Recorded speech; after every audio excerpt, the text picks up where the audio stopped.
Assalamualaikum warahmatullahi wabarakatuh. Kami dari kelompok 12 ingin mempresentasikan tentang komunikasi dan teknologi informasi yang ada di organisasi ASA. Organisasi ASA itu adalah organisasi Himpro Prodi Aktuaria, panjangan dari Actuarial Science Student Association. Selanjutnya, di sini ada beberapa anggota dari kelompok 12. Selanjutnya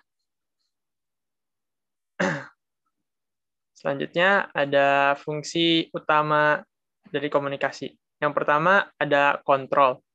Kontrol di sini mengontrol anggota agar mengikuti peraturan yang berlaku di organisasi ASA tersebut. Yang kedua ada motivasi, yaitu penyampaian motivasi dari ketua kepada anggota untuk memberikan semangat menjalani kehidupan di organisasi. Yang ketiga ada informasi, yaitu penyampaian informasi melalui kegiatan rapat atau acara yang lainnya. Yang keempat ada ekspresi emosional, yaitu penyampaian masalah dalam organisasi melalui kegiatan evaluasi. Baik, selanjutnya akan dijelaskan oleh teman saya, Rifki Frido. Persilahkan. Oke, terima kasih Akmal Rakan. Selanjutnya ini adalah topik mengenai jenis komunikasi. Jadi jenis komunikasi ini dibagi menjadi dua. Yang pertama ada komunikasi interpersonal, yaitu komunikasi yang terjadi antar anggota organisasi ASA atau Actuarial Science Student Association, atau komunikasi yang terjadi dalam departemen ASA ketika rapat internal. Sedangkan komunikasi kelompok merupakan komunikasi yang terjadi antar departemen dalam ASA maupun antar himpunan profesi pada saat rapat atau ketika ada acara. Next. Oke, komunikasi interpersonal atau komunikasi antar pribadi. Dan ini adalah alurnya ya atau flow-nya.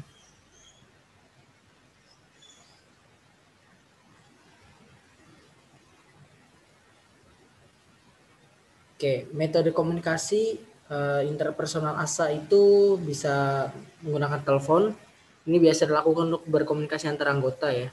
Bisa juga grup departemen atau kabinet digunakan untuk menyampaikan informasi-informasi yang ada di organisasi ASA. Line atau WhatsApp, wadah untuk diskusi per departemen untuk merancang proker-proker yang akan dibuat. Google Meet biasa digunakan untuk rapat kecil atau rapat internal di departemen tertentu. Zoom digunakan untuk acara-acara besar untuk memberikan informasi yang penting maupun formal dalam skala yang besar. Face to face jika di perkuliahan sudah mungkin dilaksanakan secara offline. Jadi ini ada dua cara ya, ada offline dan online gitu. Jika online masih menggunakan Google Meet dan Zoom.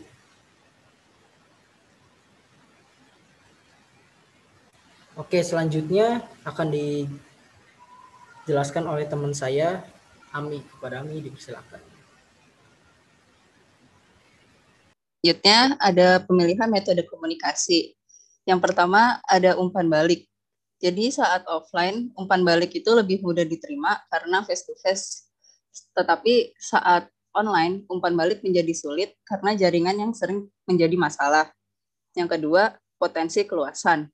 Banyak pesan yang dapat disampaikan karena metode komunikasi yang dilakukan memiliki banyak opsi. Yang ketiga, kerahasiaan. Kerahasiaan ini sedikit tidak terjaga karena rekaman yang bisa diakses oleh semua orang. Yang keempat, ada kemudahan encoding. Karena dilakukan secara online dan banyak aplikasi pendukung yang bisa digunakan, sehingga proses penyampaian pesan lebih mudah dan cepat. Yang selanjutnya, ada kemudahan decoding. Sama seperti kemudahan encoding, karena dilakukan secara online dan banyak aplikasi pendukungnya, proses penerimaan pesannya itu lebih mudah dan cepat. Selanjutnya ada formalitas, komunikasi memiliki etika yang berlaku. Dan yang terakhir ada kemampuan di-scan. Semua informasi dalam ASA dapat ditemukan di media sosial ASA dan terpusat di publication of ASA, sehingga cukup mudah untuk mencari informasi yang relevan. Next. Selanjutnya ada penghambat-penghambat dari komunikasi. Yang pertama, ada penyaringan. manipulasi informasi yang sengaja dibuat menjadi lebih menyenangkan. Yang kedua ada emosi. Ketika komunikasi sedang berjalan, tetapi emosi atau mood setiap orang berbeda. Yang ketiga ada defensif. Perbedaan sudut pandang dapat menyebabkan salah satunya terancam yang membuat informasi tidak menyebar sempurna. Yang keempat, bahasa. Perbedaan bahasa dapat menyebabkan perbedaan persepsi setiap orang. Next. Yang kelima, ada budaya nasional. Perbedaan ada berbicara atau budaya-budaya yang ada pada setiap anggota ASA dapat membuat penyampaian komunikasi yang salah tangkap.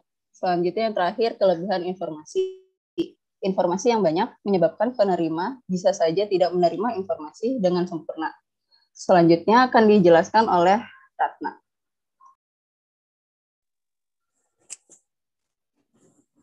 Baik, selanjutnya akan dibahas tentang cara mengatasi penghambat komunikasi.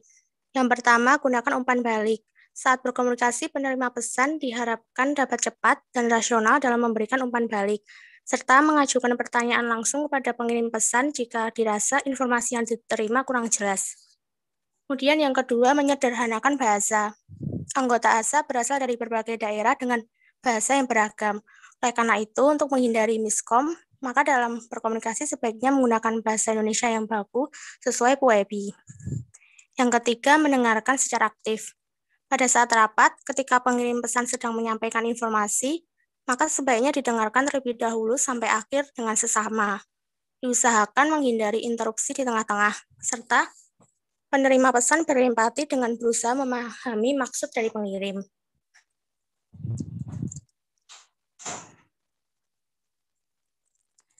Yang keempat, kontrol emosi. Mengusahakan tidak melibatkan emosi dalam berkomunikasi, baik saat bertukar pesan ataupun rapat. Lalu yang kelima, perhatikan isyarat nonverbal. Pada saat rapat, menggunakan video conference, maka sebaiknya menghindari bahasa tubuh yang tidak diinginkan. Yang selanjutnya, jaringan komunikasi. Jaringan komunikasi terbagi menjadi 3, yaitu jaringan rantai, jaringan roda, dan semua saluran. Untuk jaringan rantai, itu antara ketua dengan ketua departemen yang ada di organisasi ASA. Kemudian jaringan roda, komunikasi mengalir antara pimpinan kelompok dengan seluruh anggota kelompok atau tim kerja. Contohnya ketua departemen dengan anggota departemennya masing-masing. Kemudian yang semua saluran, itu semua komunikasi yang terjadi antar anggota. Selanjutnya akan dijelaskan oleh Raha. Oke, selanjutnya di sini ada media komunikasi dan promosi yang digunakan oleh ASA. Yang pertama ini ada Instagram ASA, di mana Instagram ASA ini dijadikan sebagai branding ASA. Nah, brandingnya ini dalam bentuk apa? Seperti branding saat ASA menjalankan proker-prokernya, seperti sharing bersama perusahaan asuransi, atau sharing bersama alumni-alumni aktuaria IPB. Nah, itu nanti digunakan di brandingnya lewat Instagram ASA. Selanjutnya ada dari grup lain kabinet dan departemen. Nah, untuk grup lain kabinet dan departemen ini digunakan untuk internalisasi antara anggota ASA gitu, seperti di grup lain kabinet itu bisa menjadi internalisasi antara ketua ASA dengan anggotanya, dan di grup departemen bisa menjadi internalisasi antara ketua departemen dan anggota departemennya. Nah, selain itu juga saat ada rapat, nah nanti informasi semua berpusat di grup tersebut. Nah, selanjutnya ada OA lain ASA. Nah, OA lain ASA ini kurang lebih juga untuk branding, tapi branding di sini hanya untuk orang-orang yang emang mau add OA lain ASA. Gitu. Nah, selanjutnya ada LinkedIn. LinkedIn ini digunakan untuk kurang lebih sebagai branding juga, karena emang media komunikasi dan promosi ya. Nah, ini digunakan untuk memperluas koneksi ASA, dan juga untuk membangun profil ASA yang bisa digunakan untuk profesional. Nah, selanjutnya ini contoh dari OA lain ASA. Ini bisa teman-teman lihat, dan ini juga ada contoh dari Instagram ASA. Dan ini ada contoh grup departemen ASA, ini contoh grup kabinet ASA, yaitu kabinet ALPA. Nah, oke teman-teman, mungkin segitu aja yang bisa kami sampaikan. Semoga apa yang kami sampaikan tadi menjadi ilmu yang bermanfaat bagi teman-teman semua. Sebelumnya mohon maaf bila ada salah kata atau perbuatan. Dari kami terima kasih. Wassalamualaikum warahmatullahi wabarakatuh.